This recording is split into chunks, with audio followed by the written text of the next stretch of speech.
come from a family with hypertension, history of hypertension and diabetes and all that. So I did the blood sugar, I did all the functions, liver function and all of that stuff. But there was something you told me. It said it's not by fire and by thunder that I must be hypertensive because I come from a family with a history of hypertension. And that really resonated. Yes, you did. You did. That was 2014, and in 2013, I started exercising little by little because I thought it was necessary. I didn't like the way I was feeling at the time, and over the last 1 decade, from 2013 up until this day, I have exercised regularly. I never knew that exercising had so much benefits to it.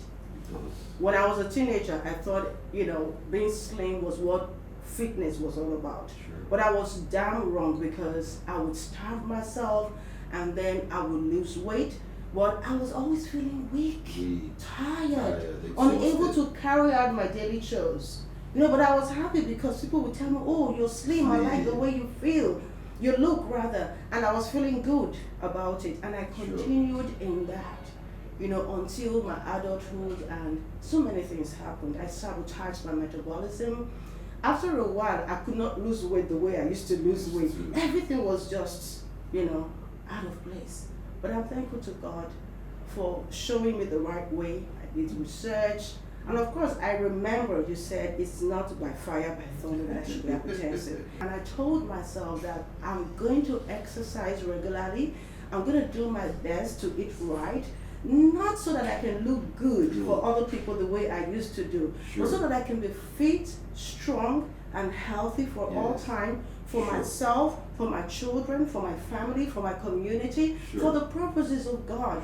And it was so intrinsic that when I felt like I didn't want to exercise, I wanted to be on the other side of my bed, I wanted to give myself some, rests, long-term rest. I remember the reason I should exercise. I remember the reason I should eat right, and it energizes me and motivates me.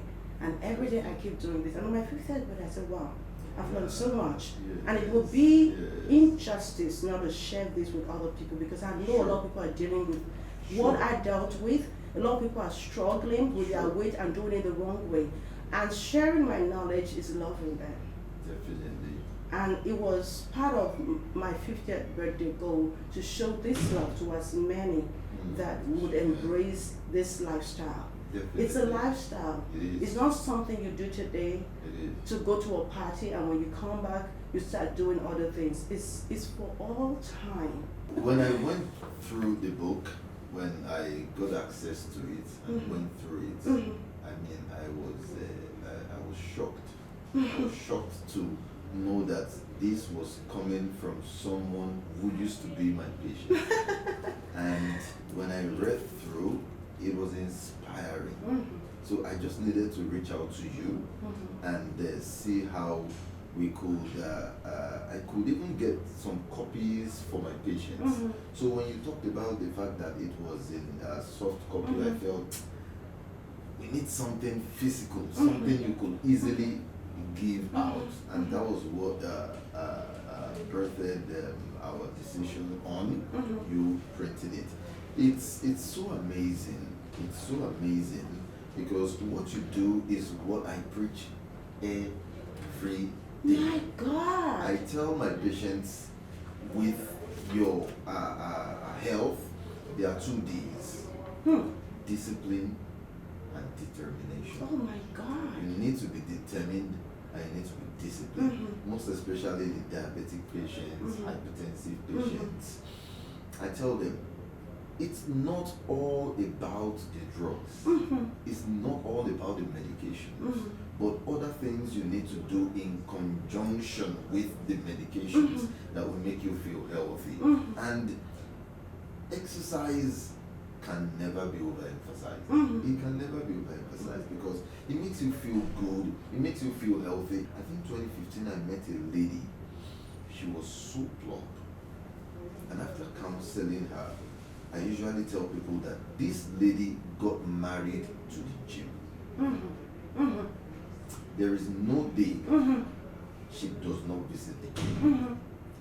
To an extent that the husband came to my office and told me, "Doctor, what have you done to my wife? She has lost so much weight that I'm even afraid to take her to the village because they will feel like I'm not taking care of her." But anytime she visited me, then her revelation, her submission, her experience was amazing. How she felt was the most important thing. This book, No Excuse Guide, will be an icing on the cake. Oh my God. I'm going to get as many as I can, and I'm going to give them out free of charge. Oh goodness. And what now complements everything is the fact that there are scriptures. Scriptures you can follow. Scriptures you can, guide yourself with.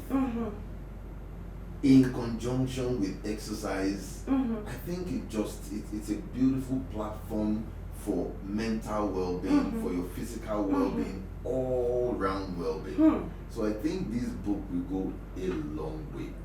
I'm going to give one to my wife today, and I will persuade her to read it. And I'm going to give as many as I can to as many patients as I'm so thankful. I don't even know what to say. I'm speechless.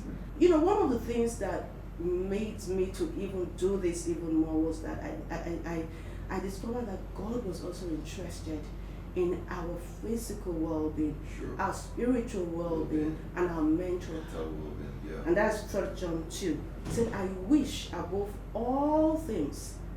God wishes so many good things for us. But for God to say that, "I wish above all other things that you prosper and be in health, even as your soul prospers." And exercise does help our soul, our mental health, our physical health. It's awesome. It's such a great honor.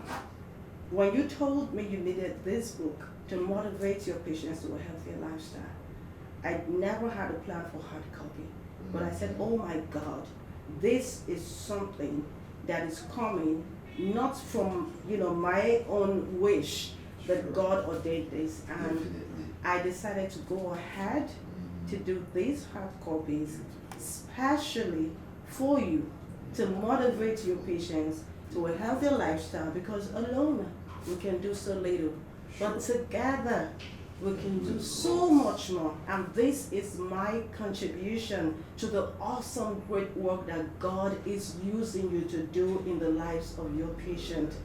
And I said, today I gotta do this. Thank you very much. So beautiful.